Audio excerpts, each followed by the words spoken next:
Hello everyone, good morning, welcome back to my channel. কেমন আছো সবাই? আশা করছি সবাই ভালো আছো আর আমিও আছি ভালো।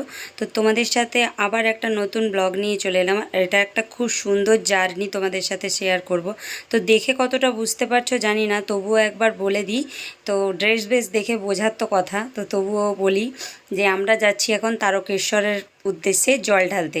তো ছিলাম আমি, আমার দিদি মানে আমার পিসিমণির ছোটো মেয়ে আর হচ্ছে জামাইবাবু। তো আমার হাজব্যান্ডেরও যাওয়ার কথা ছিল, কিন্তু ও যেতে পারেনি কারণ আমার ছেলের হঠাৎ করে শরীর খারাপ হয়ে যায়। আগের বছর যখন ফার্স্ট আমি গেছিলাম তখন আমি, আমার হাজব্যান্ড আর ছেলে করে গিয়েছিলাম। তো এবছরও যাওয়ার কথা ছিল ছেলের হাজব্যান্ডের, যেহেতু ছেলের শরীর খারাপ সেহেতু ও যেতে পারেনি। আর এই দেখো, আমরা প্রথমেই দেখালাম যে ভাতের থালায় বসেছিলাম। তো দিদি রান্না করেছিল সেদ্ধ ভাত, ওর বাড়িতেই আমরা তিনজনে একটু করে অল্প আলু সেদ্ধ ভাত খেয়ে বেরিয়ে এসেছি। এখন আমরা ট্রেনে মেদিনীপুরে। তো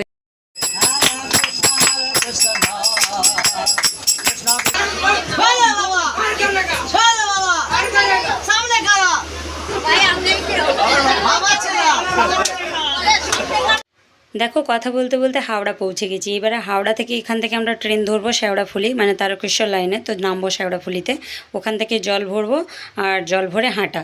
তো দেখতেই পাচ্ছ অনেকে, অনেক ভক্তই যাচ্ছে। তো সোমবারের মতন অতটা ভিড় ছিল না ওই দিন, আমরা ওই জন্য অন্য দিন যাই। এটা ছিল বুধবার, বুধবার বেরিয়েছিলাম, বৃহস্পতিবার জল ঢেলেছিলাম।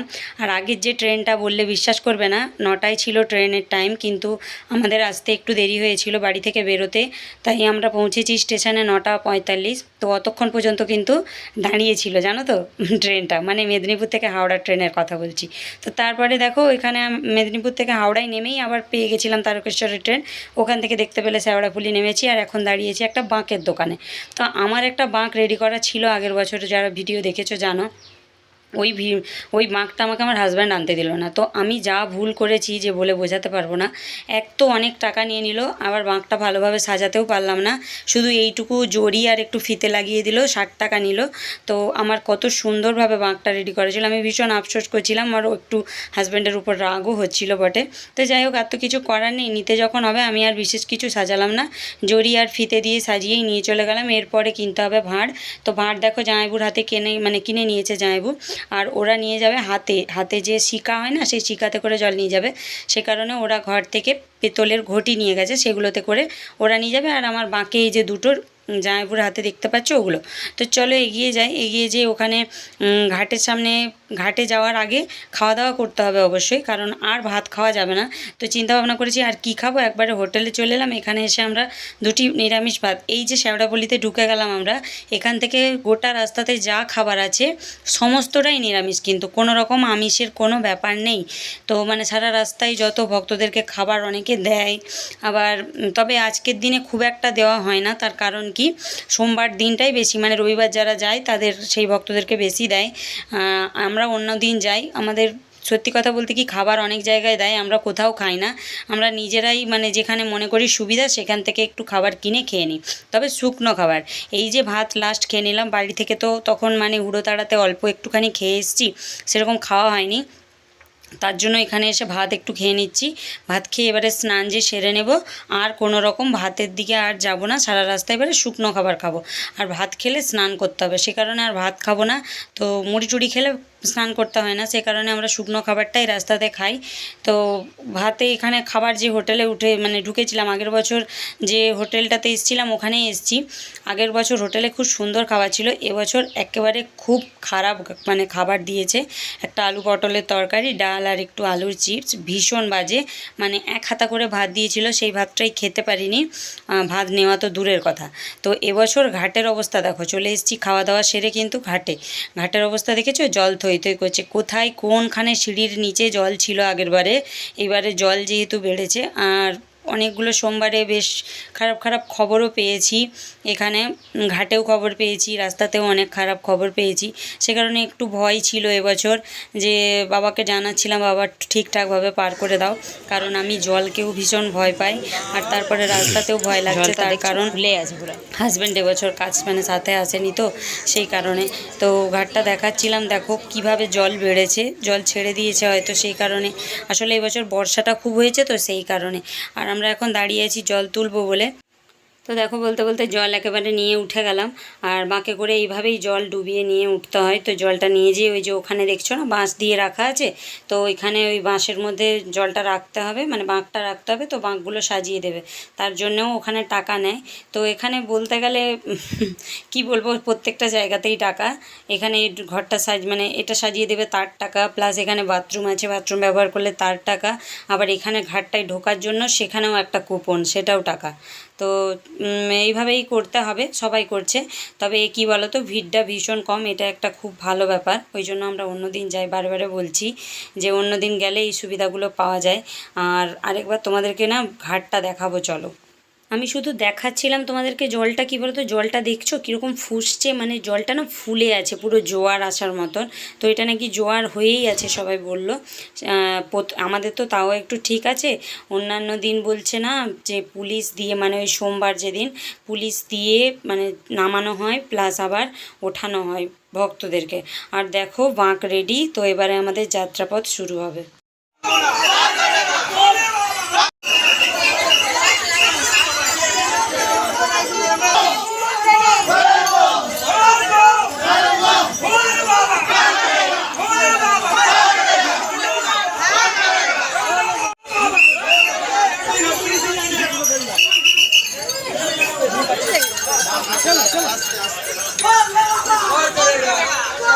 গাড়ি এলে গাড়ি ঢুকতে পারবে।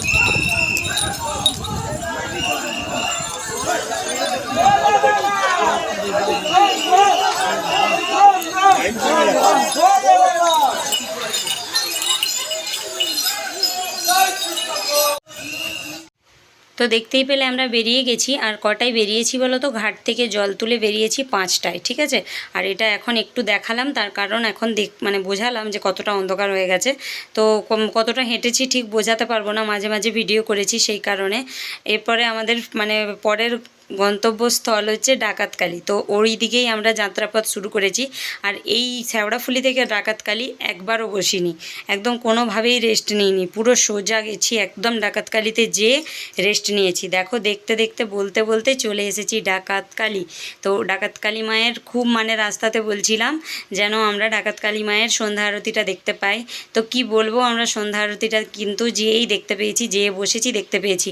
আর 5টায় জল তুলেছি, 7টাতে যেয়ে ডাকাতকালীতে পুরো একদম 7টাতে যেয়ে ঢুকেছি, এরকমভাবেই পৌঁছেছি। তো চলো এখানে ডাকাতকালী মায়ের মন্দিরের এখানের কিছু অংশ তোমাদের সাথে শেয়ার করব, মায়ের মন্দির প্লাস ঠাকুর সব।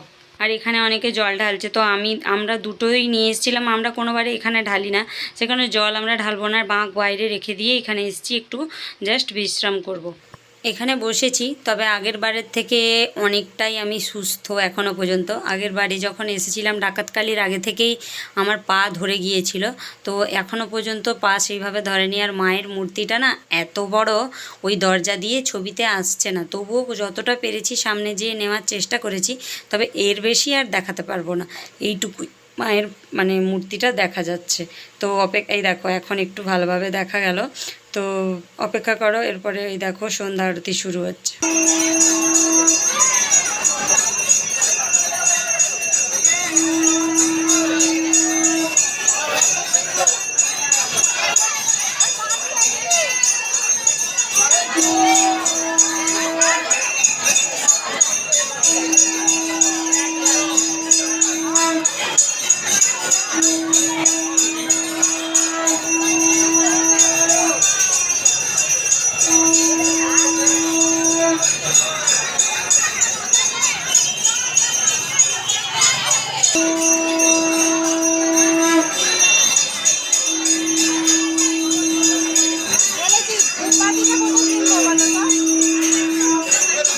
তো আরতি দেখে চলে এলাম এখানে খাবার খেতে। খাবার দেখাতে পারিনি, খাওয়ার শেষে ভিডিও করছি। তো ঘুগনি মুড়ি খেলাম, আর বলেছি পুরোটাই নিরামিষ। তো শুকনো খাবার খেয়েছি, কারণ নইলে আবার স্নান করার ব্যাপার থাকে। তো আমি মুড়ি ঘুগনি খেলাম, দিদি মুড়ি ঘুগনি খেলো আর প্লাস চা খেলো। তো এখান থেকে এরপরে নেক্সট মানে গন্তব্যস্থল হচ্ছে কাশী বিশ্বনাথ। তো ওখানে যে একবারে দাঁড়াবো, তো কাশী বিশ্বনাথ পুরোটা একবারে যেতে পারিনি, মিথ্যে বলে লাভ নেই, মাঝে প্রায় 2বার আমাকে বসতে হয়েছিল কাশী বিশ্বনাথ যাওয়ার মাঝে। তো এরপর থেকেই পা আস্তে আস্তে টানতে শুরু করে, মানে একটু একটু কষ্ট হয়। দেখো আমরা হচ্ছে 1 কিলোমিটার হাঁটতে গেলে টোটো খুঁজি, সেই মানুষ যদি বছরে একবার 42 কিলোমিটার হাঁটতে যায় না, তাহলে একটু কষ্ট তো হবেই। भोले बाबा पत्तल में पार्वती के चक्कर में भोले बाबा पार करेगा भोले बाबा पार करेगा डमरू वाला पार करेगा नाग वाला पार करेगा उज्जैन वाला पार करेगा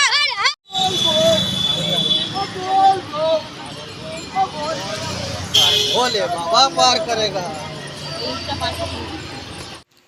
এটা হচ্ছে বিশাল বড় একটা হাইওয়ে, মানে ওভারব্রিজ। এটা হচ্ছে সিঙ্গুরের ওভারব্রিজ। তো এটা আমরা উঠেছি, এটা অনেকটা মানে কতটা বলবো জানি না, তো মোটামুটি ততটাই।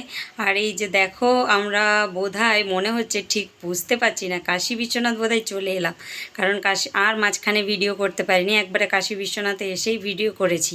হ্যাঁ, এটা কাশী বিশ্বনাথ, আমরা ঢুকে গেছি।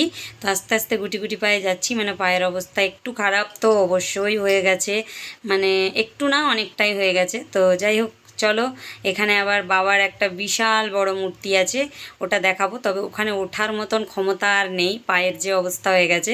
বাবাকে নিচ থেকেই বলছি, বাবা আমার না আর তোমার কাছে ওখানে ওঠার মতন ক্ষমতা নেই গো, মানে এটা সিঁড়ি আছে, সিঁড়ি দিয়ে দেখেছো কত ভিড়, ঠেলে দিলেই পড়ে যাব, ওই ভয়ে আর উঠতে পারিনি। আগের বছর তো বাবার এই কাজটা অবধি আসতে পারিনি, এই বছর যাই হোক বাবার এই কাজ অবধি এলাম। এখানে অনেকক্ষণ বসলাম। আর কাশী বিশ্বনাথে আমরা 7টাতে ডাকাতকালী থেকে বেরিয়েছিলাম, কাশী বিশ্বনাথে ঢুকেছিলাম 11টা, হ্যাঁ 11টা 11:30 এরকম মানে ঢুকেছিলাম। তো এরপরে বোধহয় কাশী বিশ্বনাথ থেকে আমরা বেরিয়ে যাচ্ছি। এবারে কাশী বিশ্বনাথ না বেরিয়ে যাচ্ছি না ঢুকলাম বোধহয়, ঢুকে এখন একটু বোধহয় রেস্ট করবো, তারপরে কি বলো তো, ভিডিওটা অনেক দিন পরে এডিট করছি তো এলোমেলো হয়ে যাচ্ছে সব কিছু। তখন যে পরিস্থিতি ছিল কিছু মনেও ছিল না।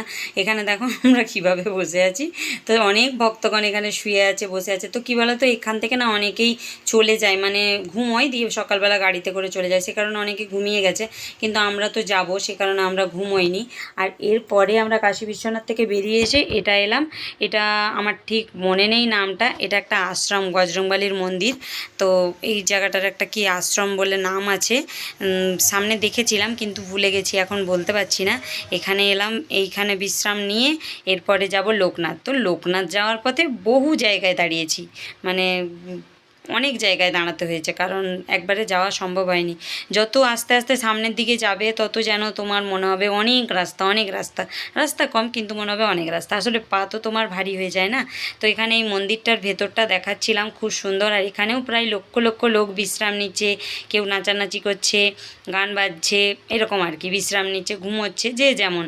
তো আমরা মোটামুটি ওখান থেকে স্নান টান সেরে একবারে ভোরের স্নান ওটাই করে নিলাম, আর স্নান করব না, স্নান সেরে বাথরুম করে একেবারে বেরিয়ে গেছি তারকেশ্বরের উদ্দেশ্যে। আর ওই দেখা যায় বাবার চূড়া, এই দেখো বাবার মানে গেট, এই গেটটা আমরা আগেরবারে অনেক সকালে দেখেছি, তাই এত লাইটিং দেখতে পাইনি। তো আদৌ দেখেছি কিনা মনেও নেই, যদিও বা আমার মনে হচ্ছে যেন দেখেছিলাম। তো গেটটা ভীষণ সুন্দর করেছে, আমি ওই জন্য ভালো করে ছবি নিলাম প্লাস ভিডিও করলাম। এরপরে চলে যাচ্ছি রাত্রে। আর সবথেকে বড় ব্যাপার, এবছর আমরা ভীষণ তাড়াতাড়ি জল ঢেলেছি, 6টার মধ্যে জল ঢেলে দিয়েছি। আর একটা জিনিস লক্ষ্য করেছে, যত মানে রাস্তা বেশি হচ্ছে তত কিন্তু সবার মুখের আওয়াজ কমে যাচ্ছে, মানে এত ডাক বাবাকে সব আস্তে আস্তে কমে যাচ্ছে, মানে সবার অবস্থা খারাপ। সকাল হয়ে গেছে, কিন্তু আমরা কিন্তু মন্দিরের গেট থেকে ঢুকে গেছি, এটা পুরো মন্দিরের রাস্তা। এবারে ঢালবো বাবার মাথায় জল। তো কি বলো তো, জল ঢালার পরে মনে হয় কি আর আসবো না, কিন্তু না গো, মানে ঠিক যখনই সময় চলে আসে না, তখনই যেন মনে হয় বাবার কাছে যাই। তো সেইটা নেই আমি আজ এসছি, আবারও 365 দিনের অপেক্ষা বাবার কাছে যাওয়ার জন্য।